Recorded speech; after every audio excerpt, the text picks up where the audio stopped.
तो हम लोग शुरू करते हैं मैग्नेटिक्स, और ये L5 होगा, ये मैग्नेटिक्स का L5 होगा। अब तक हमने मैग्नेटिक्स में क्या क्या डिस्कस किया है? तो बार्ट-सेविट लॉ क्या कहता है? अगर कोई करंट एलिमेंट हो आइडियल, तो इस करंट एलिमेंट के वजह से अगर कोई पॉइंट P है उस पर r डिस्टेंस दूर मैग्नेटिक फील्ड का फॉर्मूला होता है μ0/4 ideal cross r by r के मैग्नीट्यूड का r वेक्टर क्या होता है? इस करंट एलिमेंट से इस पॉइंट P को मिलाने वाला वेक्टर, और इन दोनों के बीच का जो एंगल है उसको थीटा कहते हैं। तो ये इसका वेक्टर फॉर्म है, ये इसका वेक्टर फॉर्म है। और अगर इसको स्केलर फॉर्म में लिखें तो क्या फॉर्मूला होता है? μ0/4 ideal sin theta by r²। इसको हम लोग बोलते हैं स्केलर फॉर्म। इसको क्या बोलते हैं? Scalar form. तो ये हमने डिस्कस किया है पहले भी। हमने और क्या डिस्कस किया था? किसी स्ट्रेट वायर के वजह से magnetic field due to straight wire.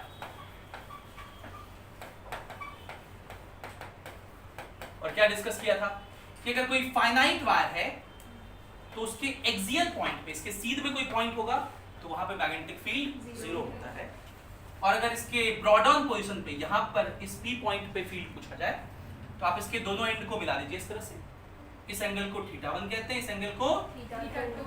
और इस पॉइंट P से ड्रॉ किया हुआ परपेंडिकुलर, इस वायर पर ड्रॉ किया हुआ परपेंडिकुलर r कहलाता है। और ये मैग्नेटिक फील्ड का फॉर्मूला कितना होता है? μ0I/4πr sin θ1 plus sin θ2।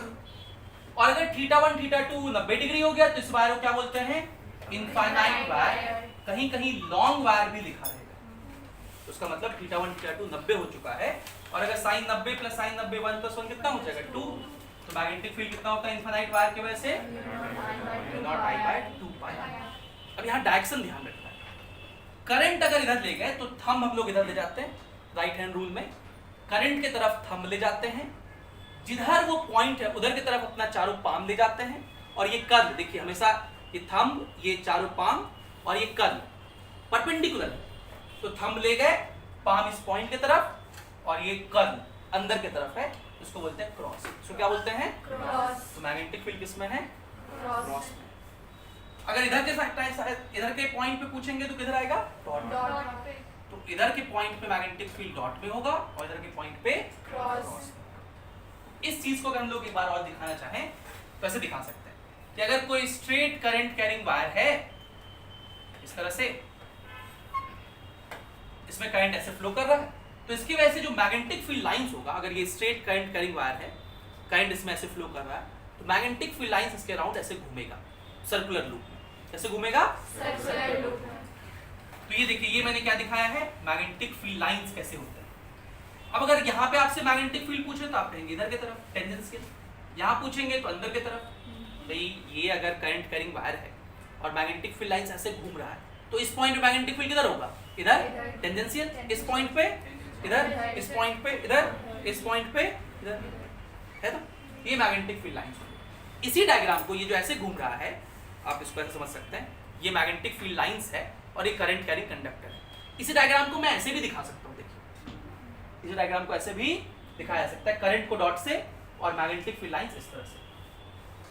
तो देखिए, करंट डॉट में है, ये डॉट में करंट है और मैग्नेटिक फील्ड लाइंस ऐसे घूम रहा है। ठीक है, डॉट का मतलब क्या होता है? आउटवर्ड। मैग्नेटिक फील्ड लाइंस ऐसे घूम रहा है। अगर आपसे इस पॉइंट पे मैग्नेटिक फील्ड पूछेंगे तो टेंजेंशियल, ये रेडियल लाइंस, रेडियस बनाइए, उसके टेंजेंशियल हो गया। अगर इस पॉइंट पे पूछेंगे तो ये रेडियस लाइन बनाइए और ये टेंजेंशियल हो गया। अगर इस पॉइंट पे पूछेंगे तो ये रेडियस लाइन बनाइए और ये टेंजेंशियल। ठीक है, इतना हम लोग डिस्कस कर चुके थे। इससे आगे आज डिस्कस कर रहे हैं, और ये हेडिंग डालिए, magnetic field due to magnetic field on the axial point. Magnetic field on the axial point of circular loop,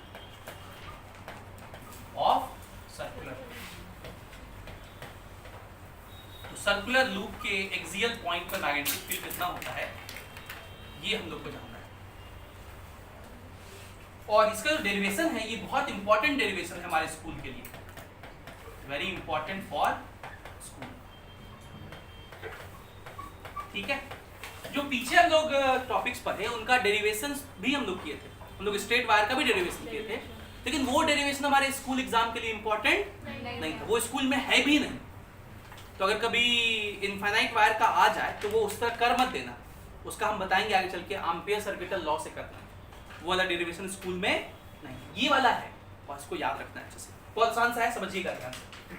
तो हम लोग ये जो सर्कुलर लूप है उसको ऐसे दिखाएंगे, ये सर्कुलर लूप है, ये बोर्ड का प्लेन समझिए, तो half of this loop is out of the plane, इस लूप का आधा पार्ट इस प्लेन के बाहर है और आधा पार्ट जो बाहर है उसको हम लोग सॉलिड लाइन से रिप्रेजेंट करते हैं और जो अंदर में है उसको डॉटेड लाइन के साथ रिप्रेजेंट करते हैं ऐसे। तो ये वाला पार्ट क्या हो गया आउटसाइड और ये वाला पार्ट क्या हो गया इनसाइड, ठीक है, इनसाइड द प्लेन, और ये क्या है आउटसाइड द प्लेन। अब देखिए अगर इसमें करंट ऐसे फ्लो कर रहा है, अगर इसमें करंट ऐसे फ्लो कर रहा है तो इस पॉइंट पे करंट कैसे दिखाएंगे ऊपर, यहाँ पे करंट कितना दिखाएंगे अंदर, यहाँ पे करंट ऐसे, यहाँ पे करंट ऐसे। अगर इसमें करंट इधर से फ्लो कर रहा हो तो यहाँ पे किधर दिखाएंगे, इधर, यहाँ पे ऐसे, यहाँ पे ऐसे, इस तरह से दिखाएंगे। तो मैं यही वाला दिखा रहा हूँ, इसमें करंट ऐसे फ्लो कर रहा है तो ये करंट ऐसे फ्लो कर रहा है, यहाँ ऐसे, यहाँ ऐसे, यहाँ पे किधर दिखाएंगे, ये वाला पॉइंट पे, तो ऐसे फ्लो कर रहा है देखिए। तो यहाँ पर करंट कैसे दिखाओगे, ऐसे बाहर की तरफ। तो अगर इस पॉइंट का हम लोग एक करंट एलिमेंट देखें, ये पॉइंट अगर करंट एलिमेंट हो तो ये करंट एलिमेंट किधर की तरफ होगा, डीएल, आई डीएल किधर की तरफ होगा, डॉट, ये थोड़ा सा, ये आई डीएल किसमें होगा, डॉट में होगा, बाहर की तरफ, ठीक है।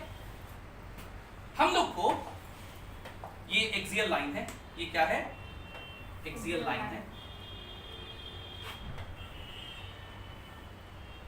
इस एक्सियल लाइन पर एक पॉइंट P कंसीडर करना है, जिस पॉइंट P का यहां से डिस्टेंस x है, जिस पॉइंट P का यहां से डिस्टेंस क्या है x है, और इसका रेडियस, इस लूप का रेडियस जो है r है। हमें इस पॉइंट P पर मैग्नेटिक फील्ड पता करना है, हमें इस पॉइंट P पर मैग्नेटिक फील्ड पता करना है। हम लोग ऐसा इलेक्ट्रोस्टैटिक्स में भी पढ़े हैं, किसी एक्सियल लूप के वजह से, सॉरी किसी करंट चार्ज रिंग के वजह से एक्सियल पॉइंट पर इलेक्ट्रिक फील्ड कितना होता है। एक बार पहले उसको रिकॉल कर लें हम लोग, फिर इसमें वापस आएंगे। अगर कोई एक्सियल लूप हो इस तरह से, रिंग हो मतलब, तो ये हम लोग रिंग की बात कर रहे हैं, और कहां से ये टॉपिक उठाया है हमने, तो हम लोग क्योंकि मैग्नेटिक्स के साथ साथ इलेक्ट्रोस्टैटिक्स भी रिवीजन करते हुए चल रहे हैं, तो वो फॉर्मूले याद कर ले थोड़ा सा। अगर ये चार्ज रिंग हो और ये इसका एक्सियल पॉइंट है, ये उसका एक्सियल पॉइंट है, इसका रेडियस अगर r है और इस पर चार्ज q हो, तो x डिस्टेंस पर एक्सियल पॉइंट पर इलेक्ट्रिक फील्ड इससे दूर होता है, पॉजिटिव से दूर होता है। अगर इधर इलेक्ट्रिक फील्ड पूछे तो भी पॉजिटिव से दूर होता है, मतलब दोनों साइड इलेक्ट्रिक फील्ड का डायरेक्शन सेम नहीं होता है, क्या होता है, अलग अलग होता है, ऑपोजिट होता है। और इलेक्ट्रिक फील्ड का फॉर्मूला कितना होता है, k, इसका चार्ज q इनटू ये distance x by x square plus r square का पावर, ये इलेक्ट्रिक फील्ड का फॉर्मूला होता है जिसको आपको याद रखना होता है। और इसमें दो महत्वपूर्ण पॉइंट है। पहला पॉइंट ये है कि एट सेंटर, अगर सेंटर पे बात करें, सेंटर मतलब ये पॉइंट ऐसे आते जाए, x घटेगा घटेगा घटेगा घटेगा, ये सेंटर हो गया, सेंटर पे x क्या हो जाएगा, 0। तो एट सेंटर x इज 0, और अगर आप x का वैल्यू 0 इसमें पुट कर दो तो ऊपर में x तो है, 0 पुट करेंगे तो इलेक्ट्रिक फील्ड कितना हो जाएगा, 0। सेंटर पर इलेक्ट्रिक फील्ड 0। और मैक्सिमम कहां होता है, तो इलेक्ट्रिक फील्ड मैक्सिमम होता है एट, इलेक्ट्रिक फील्ड मैक्सिमम होता है एट, याद है किसी को, r/√2 पे, x is equals two plus minus r/√2 पर मैक्सिमम होता है। इसको डिफरेंशिएट करके 0 पुट कर दीजिए तो x is equals to r/√2 पर मैक्सिमम। और अगर इस बात को ग्राफिकली रिप्रेजेंट करें, इस बात को कैसे रिप्रेजेंट करें, तो इलेक्ट्रिक फील्ड पहले बढ़ेगा है, फिर यहाँ मैक्सिमम होता है x इज टू r/√2 पे, और ये कर्व के अकॉर्डिंग बढ़ता है, और फिर घटता है, और फिर कुछ देर बाद क्या हो जाता है, 0। ये पॉइंट क्या है, ये पॉइंट है x इज टू r/√2, जब ये इलेक्ट्रिक फील्ड क्या होता है, मैक्सिमम। और बिल्कुल ऐसा ही ग्राफ इधर बनाएंगे, लेकिन क्योंकि इलेक्ट्रिक फील्ड का डायरेक्शन इधर पॉजिटिव है, इस डायरेक्शन को पॉजिटिव कहते हैं, इस डायरेक्शन को, तो जब इधर ग्राफ बनाएंगे तो वो ग्राफ क्या हो जाएगा, नीचे की तरफ बनेगा, नीचे की तरफ बनेगा, इधर का लाइन क्या, इधर जब ग्राफ बनाएंगे तो ये ऐसे बनेगा, और इस पॉइंट को क्या कहते हैं, -r/√2। तो ये इलेक्ट्रिक फील्ड का ग्राफ है, ये इलेक्ट्रिक फील्ड का ग्राफ है रिंग की वजह से। तो ये किसका ग्राफ है, इलेक्ट्रिक फील्ड और आर के बीच का ग्राफ है फॉर रिंग, फॉर रिंग। और ध्यान रहे ये भी रिसेंटली पूछा भी जा चुका है, जेईई मेंस 2019 में ये पूछा भी जा चुका है। तो ये फॉर्मूला, सेंटर पे 0, r/√2 पे मैक्सिमम, और एक ग्राफिकल वेरिएशन, ये हम लोग इलेक्ट्रोस्टैटिक्स में पढ़े थे। अब यहाँ चलिए, यहाँ पर हम लोग अभी डेराइव करेंगे मैग्नेटिक फील्ड, लेकिन पहले आप डायरेक्शन वगैरह जान लीजिए। इस लूप में करंट ऐसे फ्लो कर रहा है, ठीक है, मैं इस लूप को वापस से दिखा रहा हूँ, और ये जो आउटवर्ड पोर्शन है, इस आउटवर्ड पोर्शन में करंट किधर जा रहा है, नीचे, तो कर्ल आप ले जाइए। इसमें हम लोग लूप रूल का इस्तेमाल करते हैं, जब करंट घूमता है तो किसका इस्तेमाल करते हैं, लूप रूल का। तो सर्कुलर लूप में आपको कौन सा रूल इस्तेमाल करना है, लूप रूल। और लूप रूल क्या कहता है, तो लूप रूल कहता है कि जो आपका राइट हैंड है, जो आपका उसका जो कर्ल होना चाहिए वो करंट की तरफ होना चाहिए, कर्ल करंट की तरफ, और मैग्नेटिक फील्ड कौन बताएगा, हम।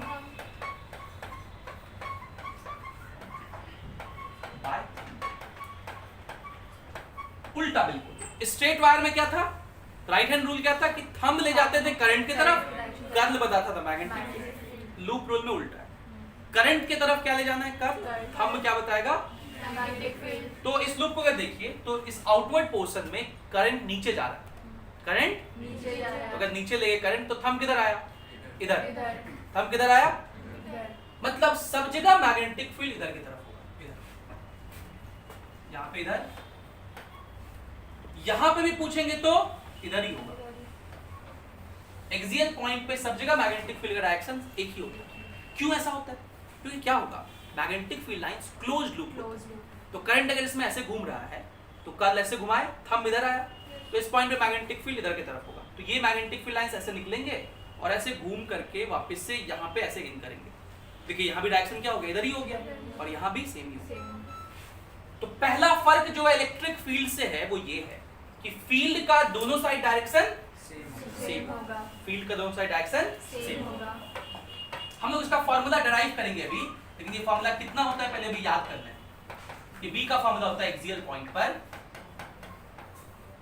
Mu naught I R square, वहां पे क्या था x, यहाँ x नहीं, यहाँ क्या है R square, by 2 times of x square plus R square का होल पावर 3/2। तो यहाँ देखिए बिल्कुल वैसा ही है, लेकिन यहाँ पे एक 2 लगा हुआ है सामने, ये 2 उसमें नहीं होता, ये फर्क है, x नहीं है और यहाँ 2 एक्स्ट्रा में लगा हुआ है। इसका थोड़ा और पोस्टमार्टम करें, आप गौर करिए कि इसमें x सिर्फ एक ही जगह है। इलेक्ट्रोस्टैटिक्स वाले फॉर्मूले में x ऊपर भी था और नीचे भी था, तो इसमें मैक्सिमम निकालने के लिए मुझे डिफरेंशिएट करना होगा, इसको डिफरेंशिएट करके निकालते हैं, नॉर्मली नहीं बता सकते, लेकिन इसमें बताना आसान है क्योंकि x सिर्फ एक ही जगह है, कहाँ पे, नीचे। तो जैसे जैसे x बढ़ेगा तो ये डिनोमिनेटर बढ़ेगा और ये क्वांटिटी बढ़ेगा। जब x सबसे छोटा लेंगे जो कि 0 हो सकता है, तब ये क्वांटिटी क्या होगा, और x सबसे छोटा कितना होगा, 0। मतलब एट सेंटर जब x 0 होगा तभी मैग्नेटिक फील्ड क्या होगा, मैक्सिमम। मतलब इसमें अलग अलग केस नहीं थे, जैसे उसमें सेंटर पे 0 आ रहा था और मैक्सिमम का अलग केस था, इसमें सेंटर पर ही मैक्सिमम होता है। और वो कितना होता है, अगर आप इसको 0 पुट कर दें तो ये टर्म तो गया काम से, r स्क्वायर का पावर 3/2 हो जाएगा, r क्यूब, पावर पे पावर मल्टीप्लाई हो जाता है, और आर स्क्वायर से आर क्यूब एक आर कट जाएगा, तो बी मैक्स कितना आ जाएगा, mu naught I bye 2r। तो ये मैग्नेटिक फील्ड कहाँ पे होता है, सेंटर पर magnetic field mu naught I bye 2r के बराबर। सेंटर पर magnetic field mu naught I bye 2r और एक्सियल पॉइंट पे। अब अगर इसको ग्राफिकली रिप्रेजेंट करें, अगर इसको ग्राफिकली रिप्रेजेंट करना चाहें हम लोग, तो हम लोग कहेंगे कि सेंटर पर मैग्नेटिक फील्ड क्या है, मैक्सिमम है, और इसके बाद घटता है और घट के 0 है। इधर साइड भी ग्राफ ऐसा ही बनाएंगे और ऊपर ही बनाएंगे। इलेक्ट्रिक फील्ड में इधर साइड ऊपर बनाए, इधर साइड नीचे। क्यों? क्योंकि दोनों साइड इलेक्ट्रिक फील्ड का डायरेक्शन अपोजिट था। यहाँ पर मैग्नेटिक फील्ड का डायरेक्शन पूरे जगह सेम है, तो हम लोग इधर भी ऊपर बनाए और इधर भी ऊपर बनाए। ये ग्राफ समझ में आया? Yes sir. ये तीनों कंपैरिजन ध्यान में रखेंगे। Yes sir. मैग्नेटिक फील्ड का फार्मूला सेंटर पे मैक्सिमम होता है कितना, mu naught I bye 2r, और ग्राफ पक्का। पहले इतनी बातों पे हम लोग अध्ययन करने, फिर इसको डेराइव भी करेंगे। अभी इस पे बेस्ड हम एक सवाल दे रहे हैं आपको, पहले इसको लिखिए और एक सवाल साथ में सॉल्व करिए। क्वेश्चन ये है, find x on axial line of current carrying circular loop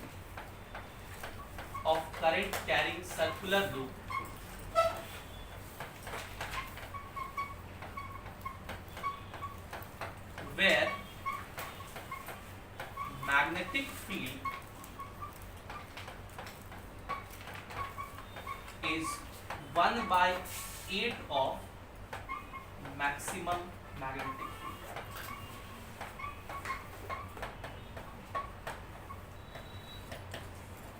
तो पहले आप इसको लिखिए पूरा अच्छे से, और फिर ये वाला स्लाइड भी लिख लीजिएगा। इलेक्ट्रोस्टैटिक्स रिकॉल करते हुए ये वाला स्लाइड भी लिख लीजिएगा। ये क्वेश्चन सॉल्व करने के बाद, ये क्वेश्चन सॉल्व करने के बाद वो लिख लीजिएगा, ताकि आपका इलेक्ट्रोस्टैटिक्स रिवाइज हो जाए। फिर ये सॉल्व शब्द इसको इस फॉर्मूले पे इस्तेमाल करना है। तो ये तो x is equals to root 3 निकालना बहुत आसान था। देखिए एक लाइन का सवाल है, क्या लिखा हुआ है, find x on axial line of current carrying circular loop where magnetic field, देखो यहाँ मैग्नेटिक फील्ड मतलब B, क्या लिखा है B इज मतलब इक्वल टू 1/8 ऑफ मतलब मल्टीप्लाई किसका, मैक्सिमम मैग्नेटिक फील्ड मतलब B मैक्स। आपको सबका फॉर्मूला लिखा हुआ है, रख दीजिए खाली।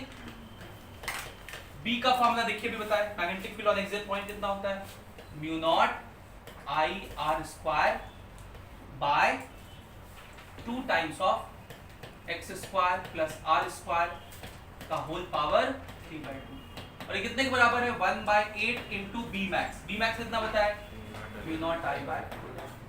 अब अगर आप ये इक्वेशन नहीं सॉल्व कर पा रहे हैं तो फिर तो कष्ट है, फिर कॉम्पिटिटिव एग्जाम की तैयारी के एलिजिबल आप नहीं। म्यू नॉट आई कट गया, ये 2 से देखिए 2 भी कट गया, ये r इधर आके हो गया r क्यूब, 8 भी इधर आ गया तो 8r क्यूब, और ये इधर चला गया x square plus r square का पावर हाफ का होल पावर 3। आप ऐसा समझ सकते हैं, पावर पे पावर मल्टीप्लाई होता है तो 3/2 ये हो रहा होगा।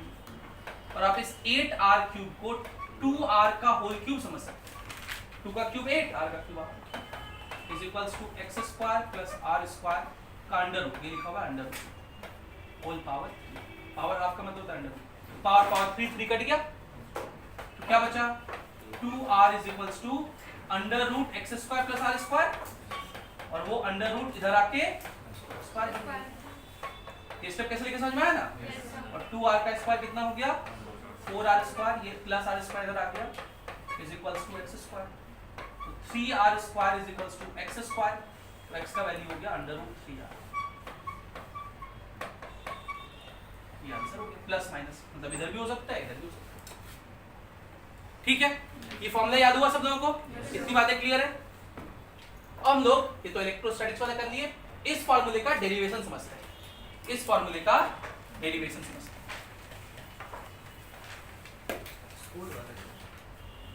हाँ डेरिवेशन इसलिए तो समझ रहे हैं कि स्कूल के लिए ये करंट कैरिंग लूप है, सर्कुलर लूप, और ये इसका एक्सियल लाइन है।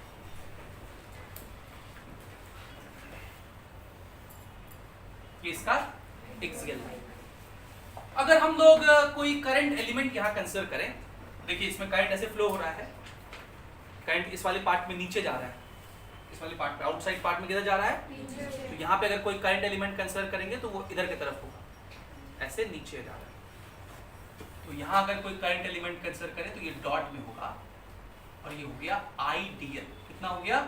आइडियल। और मुझे इस P पॉइंट पर मैग्नेटिक फील्ड बताना है, जो पॉइंट यहाँ से कितनी दूरी पर है, x दूरी पर, और इसका रेडियस कितना है, r। इसका रेडियस कितना है, r। तो हम लोग क्या करेंगे, अगर हमें इस पॉइंट के वजह से, हम लोग को अगर इस पॉइंट के वजह से यहाँ मैग्नेटिक फील्ड निकालना है तो पहले इसको मिला दीजिए, ठीक है। ये लेंथ कितना होगा, ये लेंथ अगर आपसे पूछे तो कितना होगा, इसको अगर y कहें तो ये लेंथ हम लोग लिख सकते हैं √r² प्लस,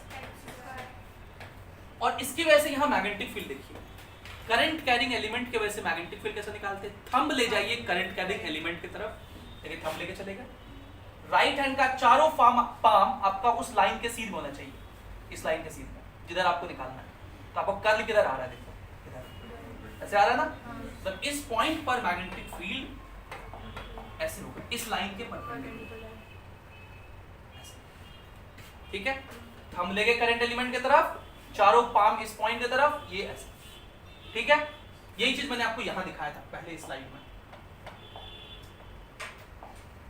ये वाली स्लाइड में थंब ले गए, देखिए चारों पाम इधर की तरफ, मैग्नेटिक, ये पॉइंट ध्यान में रखना है। बेसिक बातें अगर ध्यान में रखेंगे तो आपको ये सारा डायरेक्शन अच्छे से समझना है। और ये एंगल कितना है, ये एंगल है 90 डिग्री। ये मैग्नेटिक फील्ड को dB कहेंगे, किसी करंट कैरिंग एलिमेंट की वजह से मैग्नेटिक फील्ड कितना होता है, dB। और उसका फॉर्मूला क्या होता है, μ0/4π into ideal sine theta, ideal sine theta, और थीटा क्या होता है, एंगल, किसके किसके बीच का, करंट एलिमेंट आइडियल और r वेक्टर के बीच का। ये आइडियल का डायरेक्शन इधर की तरफ है, और r वेक्टर एक पेन दो, r वेक्टर देखो कैसे है, r वेक्टर क्या होता है, इस पॉइंट से इस पॉइंट को मिलाने वाला वेक्टर, करंट एलिमेंट से जिस पॉइंट पे निकालना है उसको मिलाने वाला वेक्टर। आइडियल तो ऐसे है, और करंट एलिमेंट को मिलाने वाला वेक्टर कैसे है, ये है। कितना एंगल दोनों के बीच बन रहा है, 90 डिग्री। कितना एंगल बन रहा है, 90 डिग्री। तो फॉर्मूला होता है बायट-सवर्ट लॉ से μ0/4π आइडियल साइन थीटा, तो वो कितना हो गया 90 डिग्री बाय इस डिस्टेंस का स्क्वायर, कितना होगा स्क्वायर, r² प्लस, ठीक है। अब देखो इस एलिमेंट की वजह से मैग्नेटिक फील्ड इधर है, अगर मैं दूसरा एलिमेंट यहां कंसीडर करूं तो ये वाला एलिमेंट देखिए डायरेक्शन किधर होगा, हम लोग इसमें करंट ऐसे जाता हुआ माने हैं, तो यहाँ वाले एलिमेंट पे करंट एलिमेंट इधर की तरफ हुआ। अगर यहाँ वाला एलिमेंट लें तो मैग्नेटिक फील्ड किसमें होगा, क्रॉस में। तो यहाँ वाले के लिए मैग्नेटिक फील्ड बोलते हैं, ये करंट एलिमेंट का डायरेक्शन किसमें होगा, क्रॉस में। और इसके वजह से अगर हम यहाँ मैग्नेटिक फील्ड का डायरेक्शन पूछे आपसे, तो आप तो पहले इसको मिला दीजिए, पहले उस पॉइंट को मिला दीजिए, इस पेन से बनाए थे ना, पहले तो मिला दीजिए ऐसे, ये हो गया रेडियस वेक्टर। अब इस रेडियस वेक्टर के परपेंडिकुलर या तो इधर होगा या तो इधर होगा, किधर होगा, तो आप देखिए राइट हैंड कैसा कर लीजिए, थंब किधर ले जाना है, तो यहाँ पे करंट किधर है, क्रॉस में ले गए, पाम के चारों फिंगर को इस लाइन के अकॉर्डिंग, और ये कर्ल कैसे आया, ऐसे, मतलब इस लाइन के परपेंडिकुलर, इस लाइन के परपेंडिकुलर, ऐसा। मतलब कहने की बात ये है कि दोनों जगह मैग्नेटिक फील्ड का डायरेक्शन सेम है कि अलग अलग है, अलग अलग है होगा, तो ये भी dB ही उतना ही, लेकिन मैग्नेटिक फील्ड का डायरेक्शन, तो क्या इसका डायरेक्ट इंटीग्रेशन करके आंसर निकाल सकते हैं, अगर मैग्नेटिक फील्ड के डायरेक्शंस अलग अलग हो तो फिर आप डायरेक्ट इंटीग्रेशन नहीं कर सकते, क्योंकि वेक्टर का इंटीग्रेशन हम लोग नहीं जानते। तो हम लोग क्या करेंगे, इसको कंपाउंड में ब्रेक कर देंगे, दो लाइन खींच लीजिए, एक वर्टिकल लाइन हो गया और दूसरा हॉरिजॉन्टल लाइन। इस एंगल को आप थीटा समझ लो, तो ये थीटा है, ये 90 है, तो ये एंगल कितना होगा 90 माइनस थीटा, 90 माइनस बिल्कुल बाइसिमेट्रिक, ये एंगल भी थीटा होगा, ये एंगल 90 है तो ये एंगल 90 माइनस थीटा।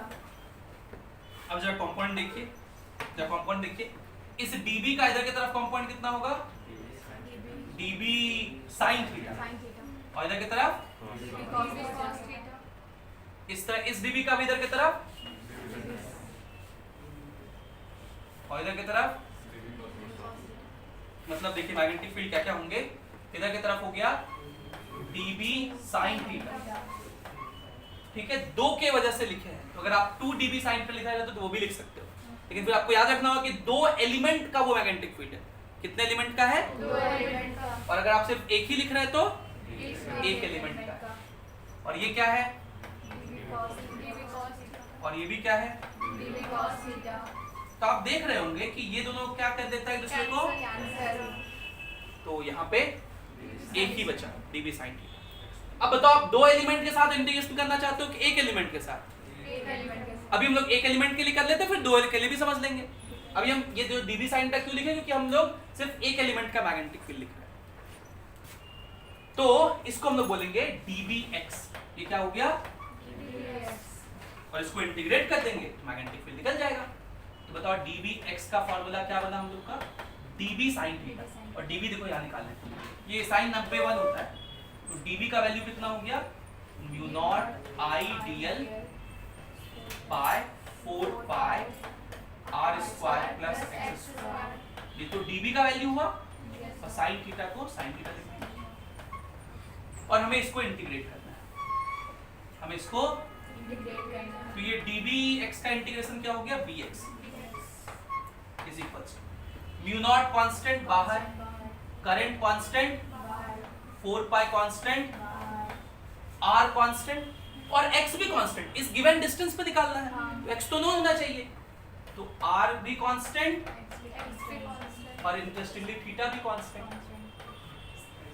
क्योंकि ये x है, ये r है, ये थीटा है, तो sin थीटा तो पता है हम लोग को, sin थीटा कितना होगा perpendicular r by under root, तो कांस्टेंट ना हो गया, r और x कांस्टेंट है, तो sin थीटा कांस्टेंट, तो बचा क्या इंटीग्रेशन dl का, बचा कितना dl, और dl का इंटीग्रेशन कितना होगा l, पूरा लेंथ, तो हम लोग एक ही एलिमेंट लिए हैं, तो एक एलिमेंट के लिए पूरा लेंथ कितना कहेंगे 2 पाई r, पूरा एलिमेंट कितना कहेंगे 2 पाई r, एक एलिमेंट लिए हैं तो 2 पाई r, अगर आप यहाँ 2 db sin थीटा लेके चलते तो 2 भी बाहर आ जाता, 2 एलिमेंट को लेके अगर इंटीग्रेट कर रहे हैं तो जब एक एलिमेंट यहाँ से चल के यहाँ तक आएगा पाई r, तो ये भी यहाँ से चल के यहाँ पहुंच चुका, तब dl का इंटीग्रेशन क्या लिखते हैं पाई r, क्या लिखते हैं पाई r, तो वो डबल एलिमेंट इंटीग्रेशन कहलाता है, तो इसलिए हम यहाँ 2 नहीं लिखे हैं, 2 हम सिर्फ एक ही एलिमेंट लेके इंटीग्रेट किए हैं, और dl का इंटीग्रेशन क्या हो गया l, इस dl का इंटीग्रेशन क्या हो गया l, जिसका वैल्यू कितना लिखेंगे 2 पाई r, ये लेंथ पूरा कितना होगा 2 पाई r, तो कटेगा क्या कुछ कटेगा क्या, देखो ये 2 पाई से ये 4 पाई 2 बार में कट गया, इसलिए वो नीचे 2 होता है, इसलिए वो नीचे 2 होता है।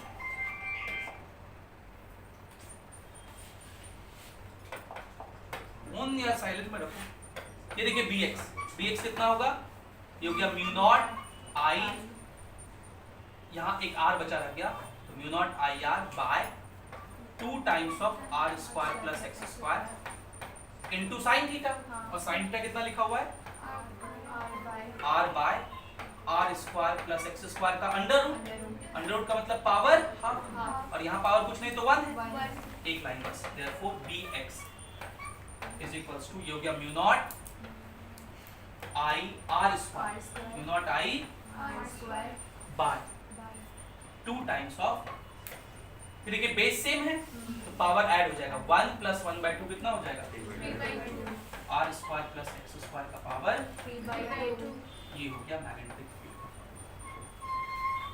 इसका फॉर्मूला हो गया, तो ये छोटा सा डेरिवेशन आपके एग्जाम में पूछा जाएगा, ठीक है, कर दोगे। हम लोग क्या डिस्कस किए, और हम लोग ये डिस्कस किए कि सेंटर पर मैग्नेटिक फील्ड, अगर कोई सर्कुलर लूप है तो इसके सेंटर पे मैग्नेटिक फील्ड हम लोग को पता चल गया। अगर इसका रेडियस r है तो मैग्नेटिक फील्ड सेंटर पे कितना होता है, पहले तो किधर होता है, तो आप सर्कुलर लूप के लिए कौन सा रूल लगाते हैं, लूप रूल। लूप रूल, और लूप रूल में कर्ल किधर की तरफ घूमता है, करंट की तरफ। तो करंट की तरफ कर्ल घुमाइए, थंब किधर आया, बाहर।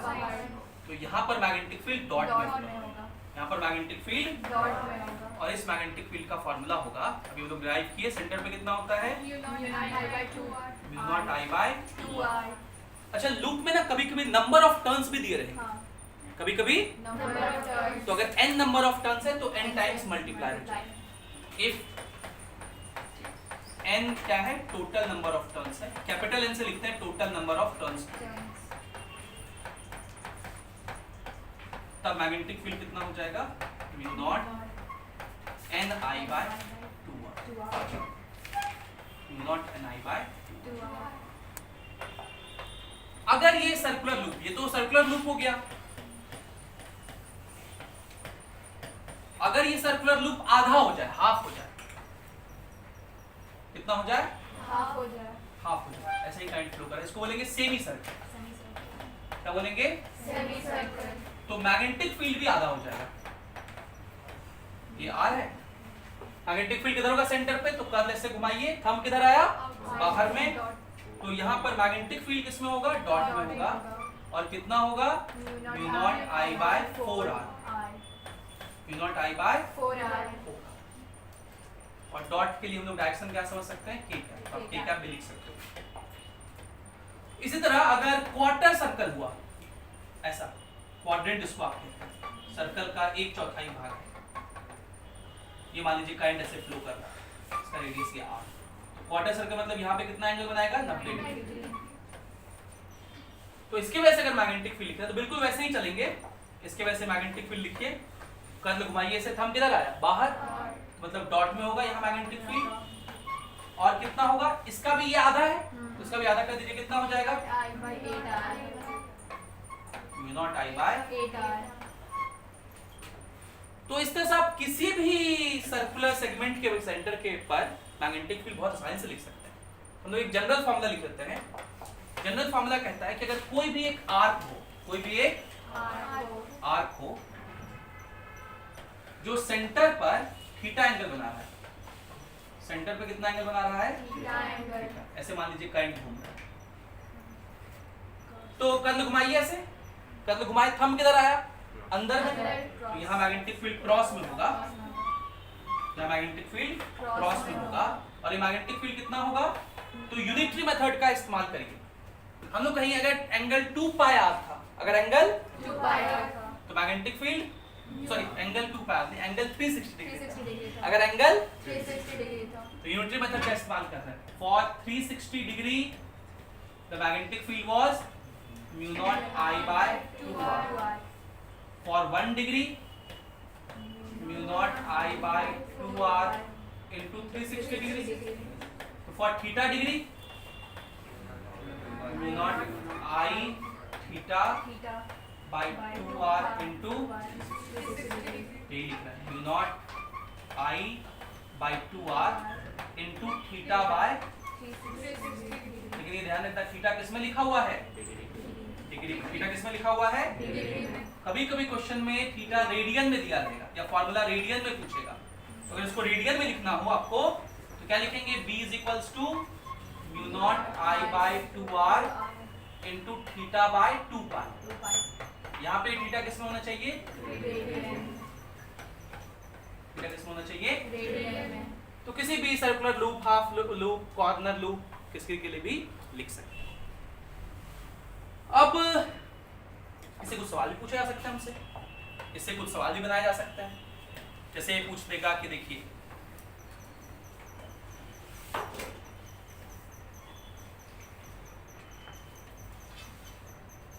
ऐसा एक स्ट्रक्चर है, इसका रेडियस r है और इसका रेडियस 2r है, और इसमें कुछ करंट ऐसे फ्लो कर रहा है।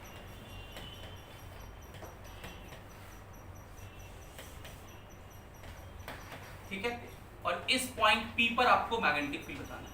क्वेश्चन क्या है, फाइंड मैग्नेटिक फील्ड,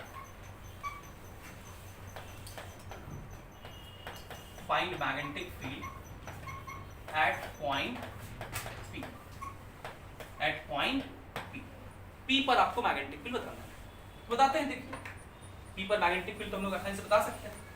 इस P पॉइंट पर अगर आपको मैग्नेटिक फील्ड बताना है तो यहाँ पे 3-4 हिस्से हैं। इस वाले हिस्से की वजह से कोई भी मैग्नेटिक फील्ड नहीं होगा, क्योंकि एक स्ट्रेट वायर है जिसके एक्सियल पॉइंट पे ये पॉइंट लाई करता है, तो कोई मैग्नेटिक फील्ड नहीं होगा। इस वाले हिस्से की वजह से भी कोई नहीं होगा, क्योंकि ये इसके सीधे है। किसे किसके वजह से होगा? ये सेमी सर्कल और ये भी सेमी सर्कल। तो पहले इस वाले सेमी सर्कल का नाम हम लोग 1 दे देते हैं, इसका नाम 2 दे देते हैं। तो 1 वाले की वजह से मैग्नेटिक फील्ड लिखिए B1। पहले फॉर्मूला लिख लो, कितना होता है फॉर्मूला? सेमी सर्कल की वजह से μ0I/4r, μ0I/2r होता है सर्कल की वजह से, सेमी सर्कल के लिए 4r, तो 4 × रेडियस, उसका रेडियस तो r ही है।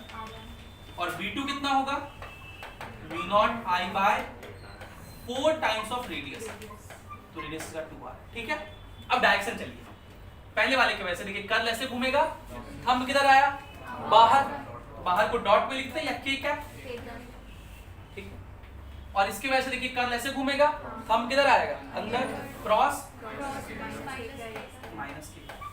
लिख दिए दोनों। अब लिख दीजिए नेट मैग्नेटिक फील्ड हो जाएगा, दोनों को लिख दीजिए। ये कितना हो गया? μ0I/4r, और ये कितना लिखा हुआ है? माइनस, माइनस में ना, इसलिए माइनस में लिखे, ठीक है। तो क्या क्या कॉमन है इसमें? μ0I/4r कॉमन है, तो यहाँ बचा 1 - 1/2, तो 1/2 हो जाएगा। ये हो जाएगा μ0I/8r इनटू, ये हो जाएगा नेट मैग्नेटिक फील्ड। ये क्या हो जाएगा? Net magnetic field. ठीक है। इस तरह अगर हम एक सवाल ऐसा दें कि देखिए ये ऐसा एक सिस्टम है,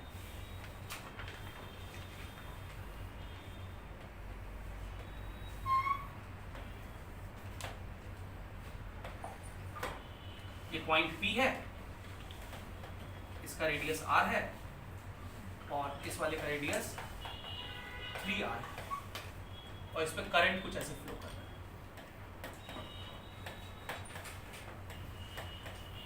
तो इसकी वजह से निकाल सकते कि नहीं निकाल सकते? कैसे निकालेंगे? देखो, इस वाले सेगमेंट की वजह से कोई भी मैग्नेटिक फील्ड नहीं होगा, क्योंकि इसके सीध में ही ये पॉइंट है। इसकी वजह से भी नहीं होगा, क्योंकि इसके सीध में ही पॉइंट है। किसकी किसकी वजह से होगा? तो ये सेमी सर्कल, इसको आप 2 मान लीजिए और इसको 1।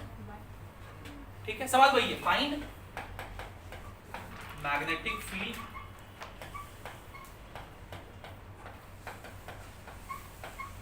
Eight point P, at point P पे आपको बताना। ठीक है, तो क्या लिखोगे बताओ? पहले वाले की वजह से B1, पहले वाले की वजह से क्या लिखोगे? μ0I/4 टाइम्स ऑफ रेडियस, वो 3r है ना।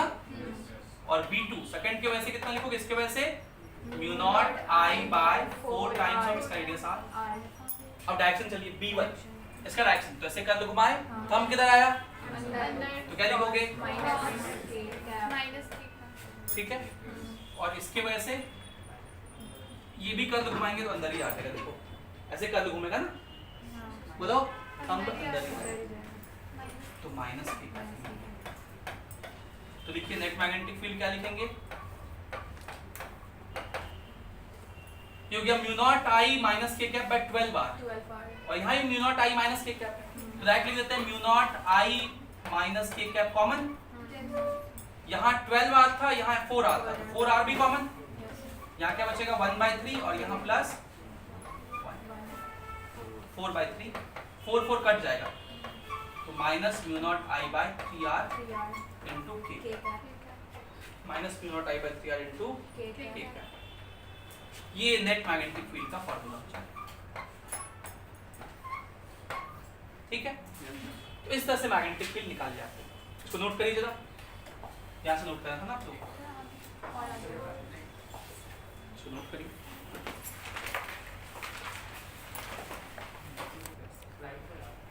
देखिए ये जो मैग्नेटिक फील्ड हम लोग निकाले हैं एक्सियल पॉइंट पर, ये बड़ा इंटरेस्टिंग सा मैग्नेटिक फील्ड है।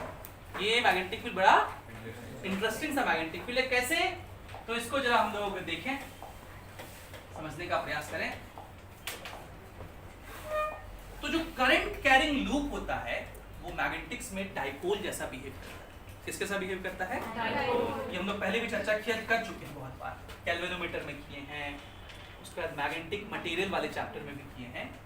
तो जो करंट कैरिंग लूप है, मैं फिर से रिपीट कर रहा हूं उन बातों को, करंट कैरिंग लूप जो है वो किसके जैसा बिहेव करता है? मैग्नेटिक डाइपोल के जैसा, मैग्नेटिक डाइपोल जैसा। कैसे? ऐसा क्यों करता है? तो अगर आप इस करंट कैरिंग लूप को गौर से देखें तो अभी मैंने आपको क्या बताया कि ये इसका अगर आप एक्सियल लाइन समझें तो यहां पर मैग्नेटिक फील्ड किधर की तरफ होगा? इधर की तरफ, और यहां पर भी इधर ही की तरफ होगा ना, एक ही लाइन में होता है। ऐसा दिखा सकते हैं मैग्नेटिक फील्ड लाइंस। और आपने एक बात पढ़ा होगा कि magnetic field lines north pole से निकलते हैं और कहां जाते हैं? तो इसका ये जो सामने वाला फेस है, ये कैसा फेस बिहेव कर रहा होगा? नॉर्थ। किसके साथ बिहेव कर रहा होगा? और इधर साइड वाला फेस किसके साथ बिहेव करेगा? जो दिख नहीं रहा हम लोग को, साउथ। नॉर्थ से निकल के ऐसे घूम करके साउथ में टर्मिनेट करता है। ये देखिए ऐसे, ये फेस किसके साथ बिहेव कर रहा है? नॉर्थ के साथ। और ये फेस साउथ। इसलिए ये करंट कैरिंग लूप किसके साथ बिहेव करता है? मैग्नेटिक डाइपोल के जैसा। और इसके डाइपोल मोमेंट को, इस मैग्नेटिक डाइपोल के dipole moment, magnetic dipole moment को m से लिखते हैं। मैग्नेटिक डाइपोल मोमेंट को किससे लिखते हैं? और क्या फॉर्मूला होता है इसका? बताओ, मैग्नेटिक डाइपोल मोमेंट का formula NIA, number of turns into current into area. अभी तो करवाए थे कुछ दिन पहले जी, गैल्वेनोमीटर में पढ़ाए थे ना? Yes sir. तो रिस्पॉन्स करो, I क्या है? करंट। और A क्या है? Area vector. A क्या है? Area vector. Area vector surface के परपेंडिकुलर देते हैं। तो ये जो का सर्कुलर लूप है, इसकी वजह से एक्सियल पॉइंट पे मैग्नेटिक फील्ड हम लोग पढ़े हैं, mu not I R square derive किए by 2 times of R square plus x square का होल पावर 3/2। और इसका अगर मैग्नेटिक डाइपोल मोमेंट पूछे तो इसमें नंबर ऑफ टर्न्स नहीं है तो हम सीधा I लिख दिए। और एरिया कितना हो जाएगा? पाई R स्क्वायर। कितना हो जाएगा? पाई R स्क्वायर एरिया। तो इस एक्सप्रेशन में अगर x बहुत ज्यादा हो r के रिस्पेक्ट में, बहुत दूर का पॉइंट है, बहुत दूर का पॉइंट, तो अगर x बहुत ज्यादा हो r स्क्वायर के रिस्पेक्ट में तो r स्क्वायर बहुत नहीं छोटा हो गया, तो उसको आप नेग्लिजिबल नेग्लेक्ट कर दीजिए। तो b क्या हो जाएगा? एक्सियल पॉइंट पे mu naught I R square by 2 times of x square का पावर 3/2 कितना हो गया? x cube. अब जरा इसको गौर से देखिएगा इस एक्सप्रेशन को। मैं इसमें ऐसे लिख रहा हूं, mu not I pi R square, pi से मैंने ऊपर नीचे मल्टीप्लाई कर दिया, ऐसा लिख सकते हैं। तो ऐसे करने से क्या हुआ? ये जो टर्म आपको दिख रहा है I into pi R square, ये किसके बराबर हो गया? m के बराबर। किसके बराबर हो गया? m के बराबर। और ये जो म्यू नॉट बाय 2 पाई है ये कांस्टेंट हो गया। तो इसको हम लोग ऐसा लिख लेते हैं, इसको लिख सकते हैं 2 times of mu naught by 4 pi लिख सकते हैं into m by r cube x cube. और आप अगर गौर से याद करें तो किसी डाइपोल के एक्सियल पॉइंट पे इलेक्ट्रिक फील्ड ऐसा ही होता था। तो हम लोग इलेक्ट्रोस्टैटिक्स याद कर रहे हैं, electric field on axial point of dipole. Electric field on axial point of कितना होता था, याद है आपको? इलेक्ट्रिक फील्ड होता था 2kp/r³। कितना होता था?